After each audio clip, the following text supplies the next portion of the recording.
प्रजासत्ताक दिनाच्या निमित्ताने महाराष्ट्रातल्या तमाम जनतेला, ठाण्यातल्या जनतेला मनापासून शुभेच्छा। आणि हे स्वातंत्र्य ज्यांच्या मिळालं ते सर्व स्वातंत्र्यवीरांना मी विनम्र अभिवादन करतो।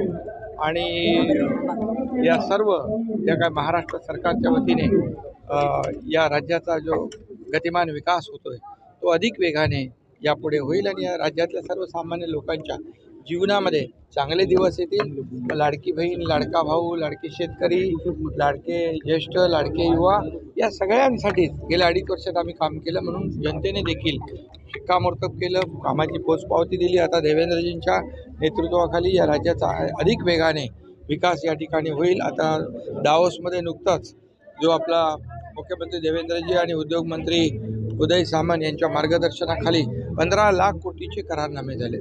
ही महाराष्ट्रासाठी अतिशय भूषणावह बाब आहे आणि महाराष्ट्र इंडस्ट्री फ्रेंडली स्टेट झालेला आहे। महाराष्ट्राकडे उद्योजक आकर्षित होत आहेत, हेच यावरून सिद्ध झालेलं आहे। त्यामुळे महाराष्ट्राचा वेगवान विकास होईल आणि आदरणीय देशाचे प्रधानमंत्री नरेंद्र मोदीजी यांचे भक्कम साथ, त्यांचं पाठबळ राज्याला विकासासाठी मिळतंय आणि म्हणून हे डबल इंजिन सरकार जे आहे अधिक वेगाने या पुढच्या काळात धावेल। संविधान